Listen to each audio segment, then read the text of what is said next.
കോഴിക്കോട് പന്നിയങ്കരയിൽ ലഹരിക്കേസ് പ്രതി പോലീസുകാരെ കുത്തിപ്പരിക്കേൽപ്പിച്ചു. പ്രതി അജാസ് പോലീസ് പിടിയിൽ. ലതീഷ് ഉണ്ട് വാർത്തയുടെ വിശദാംശങ്ങൾ നൽകുന്നതിനായി. ലതീഷ്, എന്തായാലും നമുക്കറിയാം ഈ നാനാഭാഗത്ത് ഇത്തരത്തിലുള്ള കേസുകളൊക്കെ രജിസ്റ്റർ ചെയ്യുന്നു, നിയമ നടപടികളുമൊക്കെയായി മുന്നോട്ട് പോകുന്ന ഒരു സാഹചര്യത്തിലാണ് ഇത്തരത്തിൽ പോലീസുകാർക്ക് പോലും ഭീഷണിയാകുന്ന രീതിയിൽ ഒരു വാർത്ത ഇപ്പോൾ വരുന്നത്. പോലീസുകാരെ കുത്തിപ്പരിക്കേൽപ്പിച്ചിരിക്കുകയാണ് ലഹരിക്കേസിലെ പ്രതി. എന്തൊക്കെയാണ് വിവരങ്ങൾ? എപ്പോഴായി, എന്താണ് ഈ സാഹചര്യത്തിന് പിന്നെ?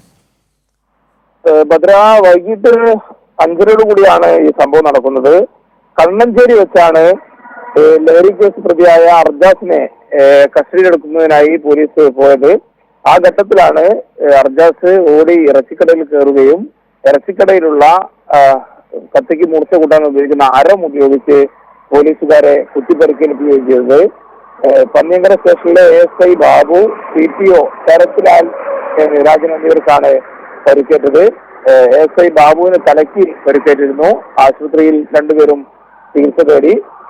നേരത്തെയും ലഹരി കേസുകളിൽ പ്രതിയാണ് അർജാസ് എന്നാണ് നമുക്ക് മനസ്സിലാക്കാൻ വേണ്ടി കഴിയുന്നത്.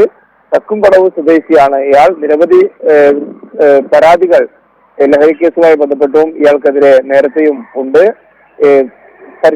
വ്യാപകമായ പരിശോധന പോലീസിന്റെ ഭാഗത്തുനിന്നും നടക്കുന്ന ഒരു ഘട്ടത്തിൽ കൂടിയാണ് ഇത്തരത്തിൽ പോലീസുകാരെ ആക്രമിക്കുന്ന ഒരു സംഭവം കോഴിക്കോട് പന്നിയങ്കരയിൽ വൈകിട്ടുണ്ടായത്.